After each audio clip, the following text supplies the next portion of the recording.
Welcome back to my channel SG family. জয় শ্রীকৃষ্ণ, রাধে রাধে।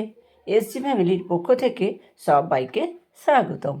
সবাইকে জানাই গুড মর্নিং, শুভ সকাল। তার সাথে সবাইকে জানাই অনেক অনেক শুভেচ্ছা, অনেক অনেক অভিনন্দন। তো বন্ধুরা, সবাই কেমন আছো? আশা করি সবাই ভালো আছো। তো দেখো, আমিও চলে এলাম রোজকার মতো সকাল সকাল তোমাদের জন্য একটা সুন্দর ভিডিও নিয়ে। দেখো, আজকে আর অন্য কোনো গল্প না, আজকে একটা হোস্টেলের বন্ধু বান্ধবী নিয়ে গল্প। সত্যি হোস্টেলে থাকার মজাই একটা আলাদা, সেই রকমই একটা গল্প। প্রথমের দিকে গল্পটা কিন্তু মোটেও ভালো লাগবে না, শেষ পর্যন্ত অপেক্ষা করতে হবে। চমকটা শেষেতেই আছে, সব গল্পের শেষেই থাকে, কিন্তু এটা বুঝতেই পারা যাচ্ছিল না শেষের চমকটা কী হতে পারে। তো তাই বলছি, শেষ পর্যন্ত শোনার জন্য অনুরোধ রইল। আর গল্পটি যদি ভালো লাগে তাহলে লাইক, কমেন্ট, শেয়ার করো। আর যদি কেউ হাইপ করতে চাও করে দিও, বলে দিও, আমিও তাকে হাইপ করে দেবো। তো চলো। হোস্টেল। 1 সপ্তাহ হয়নি এমএ পড়তে হোস্টেলে এসেছি। এর মধ্যে এলো সেই রাত। কোনো দিন ভুলতে পারবো না সেই অভিজ্ঞতা, কোনো দিন না। সেদিন রাত 10টায় খেয়ে দিয়ে ভাবছি শুয়ে পড়বো, ঠিক তখনই এর সেকেন্ড ইয়ারের 2 দাদা এলো। এসি আগে টাঙানো মশাইটা খুলে ফেলে বলল, বস, তোর সঙ্গে কথা আছে। ঠিক 3 মিনিট পরই এলো আরও 3জন। এরা কোন ইয়ারের জানি না, তবে এত রাতে একজন মেয়েকে দেখে অবাক হলাম। ছেলেগুলোকেও আগে দেখিনি, সম্ভবত অন্য হোস্টেলের। ঘরে ঢুকতেই মেয়েটি চিৎকার করে বলে উঠল, এই এই ছেলেটি, ওই আমাকে নোংরা ভাষায় ইঙ্গিত করেছে, খুব বাজে ছেলে। আমি ভাবলাম এত রাতে ইয়ার্কি করতে এসেছে, নয়তো পরিচয়, কিন্তু না। মিনিট 2 পরে বুঝতে পারলাম ব্যাপারটা সিরিয়াস, জটিল। ওরা আমায় কোনো কথাই বলতে দিচ্ছে না, কোনো কথা শুনছেও না। ওদের একটাই দাবি, মেয়েদের সঙ্গে এমন ব্যবহার কেন করেছি, এটা অভদ্রতা। হোস্টেলে এগুলো বরদাস্ত করা যাবে না। যা করেছি অন্যায় করেছি। অনেকবার বোঝানোর চেষ্টা করলাম, মেয়েটিকে চিনি না, ওকে এখনও দেখিনি, কোন ইয়ারে কোন সাবজেক্টে পড়ে সেটাও জানি না। কে শোনে কার কথা? ওরা পরিষ্কার হুমকি দিয়ে বলে গেল, আজ রাত 12টায় যেন হোস্টেল ত্যাগ করি, নইলে পুলিশে খবর দেয়া হবে, এফআইআর হবে। মাথায় রাগ উঠে গেছিল। কোনো দোষ করিনি, কোনো মেয়ের সঙ্গে এমন কথা পর্যন্ত বলিনি, ওকে দেখিনি পর্যন্ত, আর খারাপ ব্যবহারের প্রশ্নই আসে না। কেমন একটা ভয় চেপে বসলো, রাগও হলো। শেষে রেগে মেগে চিৎকার করে বললাম, রাত 12টা কেন? আমি এক্ষুনি হোস্টেল ছেড়ে দেব, আধ ঘন্টার মধ্যে ছেড়ে দিচ্ছি। ছেলেগুলো ফিরে দাঁড়ালো।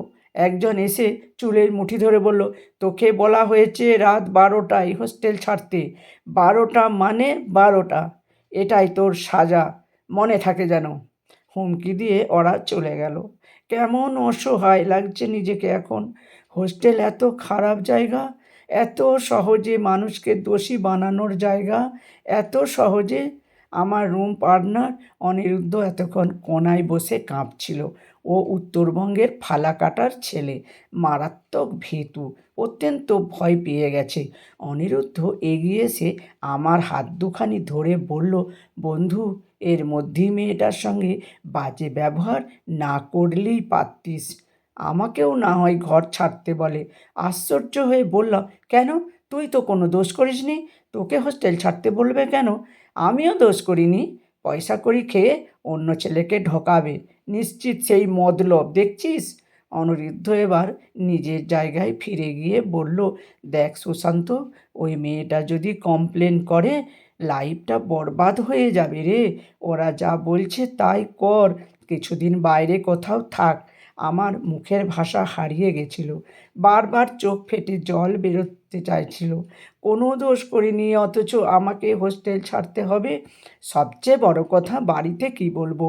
বাবা মা যদি শোনে এর মধ্যেই এই সব কাণ্ড করে বসে আছি, তাহলে তারাই বা এলাকায় মুখ দেখাবে কী করে? এতক্ষণ অনেকেই জেনে গেছে আমার কুকীর্তির কথা। 1 2জন করে দেখা করতে আসছে। পাশের ঘরের নিমাই বলে ছেলেটা যে আমার কলগেট নিয়ে নিয়মিত দাঁত মাজে, সে পর্যন্ত এসে বলে গেল, তোর ক্যারেক্টার এত খারাপ, ছি, জাস্ট ভাবতে পারছি না, জাস্ট নিতে পারছি না। বিছানাপত্র বই খাতা বেঁধে রেডি হয়ে বসে আছি। ইচ্ছে করলে আগেই জোর করে বেরোতে পারতাম, কিন্তু না, অকারণ আর বিবাদ বাঁধিয়ে লাভ নেই। এটা একটা সংগঠিত চক্র, বুঝতে কোনো অসুবিধে রইল না। কত ছেলেকে এরকম আমার মতো বলি হতে হয়েছে কে জানে। রাত 12টা বাজে এখন। সিঁড়ি দিয়ে নিচে নামছি। কোথায় যাব জানি না। আপাতত স্টেশনের ওয়েটিং রুমে রাত কাটাবো বলে ভেবেছি। কয়েক ধাপ এগিয়ে দেখি নিমাই আর সুবল ফুক ফুক করে বিড়ি টানছে। আমায় দেখে দাঁড় করিয়ে বলল, এক টান খেয়ে যা, হেব্বি। ক্ষোভে দুঃখে রাগে মাথা টনটন করছিল। একেবারে শেষ সময়ে এরাও ইয়ার্কি করতে ছাড়ছে না। মুহূর্তে হাস্যকর পাত্র হয়ে গেছি আমি। কারা যেন বাইরের সমস্ত লাইটগুলো বন্ধ করে রেখেছে, নিশ্চিত ইচ্ছে করে অফ করে রেখেছে। আমার চলে যাওয়া যেন কেউ দূর থেকে দেখতে না পারে, সাক্ষী থাকতে না পারে। ফিরে তাকালাম একবার হোস্টেলটার দিকে। মাত্র 1 সপ্তাহের মধ্যেই কেমন ভালোবেসে ফেলেছিলাম বিল্ডিংটা, ভেতরের ছেলেগুলোকে। কি অমায়িক সকলের ব্যবহার। এত তাড়াতাড়ি কেউ কারো বন্ধু হতে পারে এখানে না এলে বুঝতেই পারতাম না। কেন জানি না চোখ ফেটে জল বেরিয়ে এলো হু হু করে। ব্যাগ বইপত্র মাটিতে ফেলে পকেট থেকে রুমাল বের করে অনেকবার মুছলাম, কিন্তু না, বন্যার জলের মতো হু হু করে বেরিয়ে আসছে বারবার চোখের কোণ বেয়ে, যেন বাঁধন হারা। কিছু ভাবতেই পারছি না এখন আর, কিছু না। হঠাৎ হোস্টেলের মাঠের সামনের আলো জ্বলে উঠল। সেই তীব্র আলোতে তাকিয়ে দেখলাম এক বিস্ময়কর দৃশ্য, অভাবনীয়। দেখলাম সমস্ত হোস্টেলের ছেলেমেয়েরা লাইন দিয়ে গেটের কাছে দাঁড়িয়ে, প্রত্যেকের হাতেই প্লাকেট, আর তাতে বড় বড় করে লেখা উই লাভ সুশান্ত।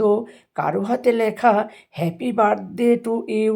কয়েকজনকে দেখলাম দু বাহু দাঁড়িয়ে ডাকছে। ভালো করে তাকিয়ে দেখলাম যারা আমার রুমে গেছিল তারা একজন ছুটে এসে আমায় বুকে জড়িয়ে ধরে অনেকক্ষণ পর বলল, তোকে কি যেতে দিতে পারি?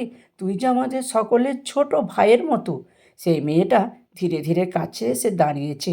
নিজের রুমালে চোখের জল মুছিয়ে দিয়ে বলল, দিদির উপর রাগ হয়েছে তাই না?